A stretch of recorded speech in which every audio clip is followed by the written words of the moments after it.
Oh, hey, what's up? My name is Robert. Nice to meet you guys. So, today I'm going to be discussing about week 3 discussion board. So, there was multiple different questions that I could answer. And so I talked about 2 specifically. So I talked about question number 2 was choose a memory of a learning experience and explain the educational theory used. And so I want to discuss about one on Saturday, and I wrote out my script, so that's why I'm looking at my iPad. In my Saturday Korean class, we went over the subject marking particles un, and I and ga, and it was a little bit difficult to even ask the teacher to explain what I mean because I should ask in Korean, and I want to know specifics about the language. And I think from when we're studying, it's just use this when you say this. But I wanted to know specifically why. Why am I using this one and not this one? Why is it necessary like this, you know? And so, basically on that day, I think I just went along with what the lesson was going about, and then I was still in my head like, why? I wonder why. Why is it this? Why is it that? And so I think when I started learning different languages, I never really focused on the grammar rules. I think that it wasn't necessary. I think the point is communicating, getting your point across to someone. And that's what drew me to teaching English abroad, was that I wanted to help. And actually, the biggest point was learning about the different culture and understanding Asian culture and how does it differ from my own, and how does it relate to like when I studied about Latin American culture. And so that, and then secondly about helping people to communicate themselves. And that's something that I really like, and that's something that was talked about in our chapters a lot, about communication.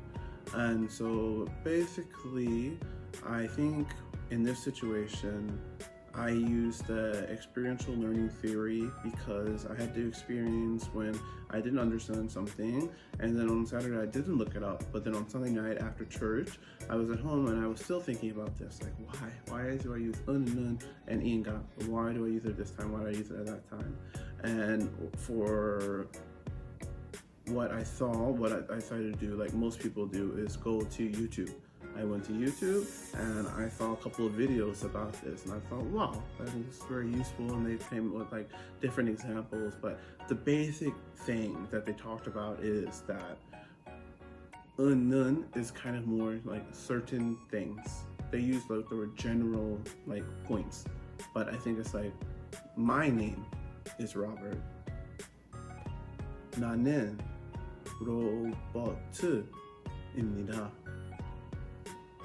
If I were to use 내가, it just sounds weird. And so for Korean people, they feel it's weird. And so when I speak, and even in Spanish, I feel like it's just things that I heard. People just said it like this. I learned, of course, speaking and watching the telenovelas when I was studying Spanish, and I learned like, oh, this is how you're supposed to say it. And so I just repeated it, and I said it like that. And so I think the point is trial, learning about something, and then being able to just change naturally, and follow, like, there's a path of understanding, not understanding something, then learning about something, and then finally figuring out, understanding, or fixing the dissonance, the problem area. So that was the first one. And the second one that I want to talk about is number 3. How do you learn best? How do you prefer to teach? Is it the same? Explain.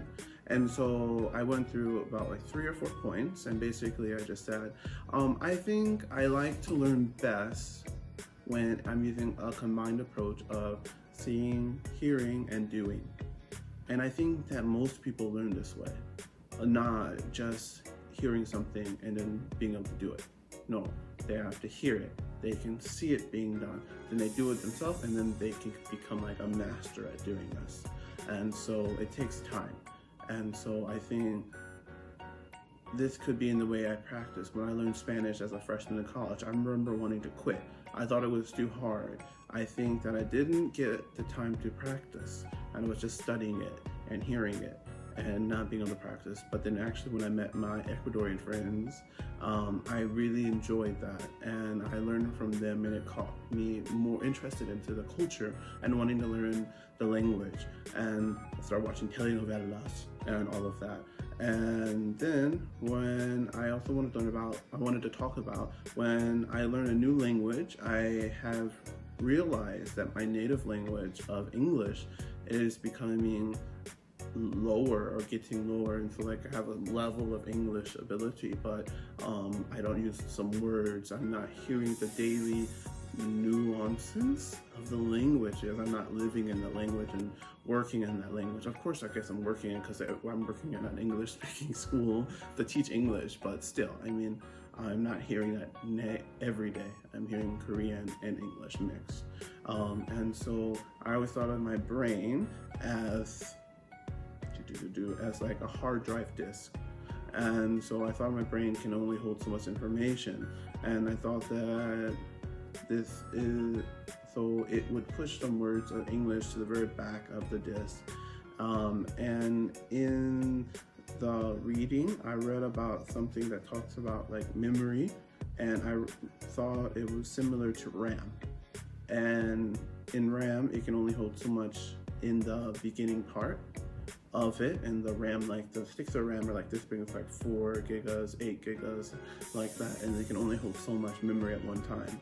And then it starts like removing the memory things, the things that it was holding. So when I teach just like this, I think I feel bored of if I'm just speaking at the kids. And so I think it's important to be able to teach them and try to have fun with it, and make them have fun, or not make, but like give them the ability or give them the tools to have fun. And I think this is very beneficial, because if I'm bored in class, they're bored. And so I like to I think that's changing, moving a lot, and I think that is beneficial for them. So I think my personal learning style and the way that I learn is similar to how I want to teach, and so similar to the way I already teach, because as well I feel just talking at the kids is so boring. Talking, them doing something, them practicing it, I think that's the best way. And so then I think that's my answer to the question number 3. So I hope you guys enjoyed the video for today, and I'll see you next week for my next video. Peace. Bye bye.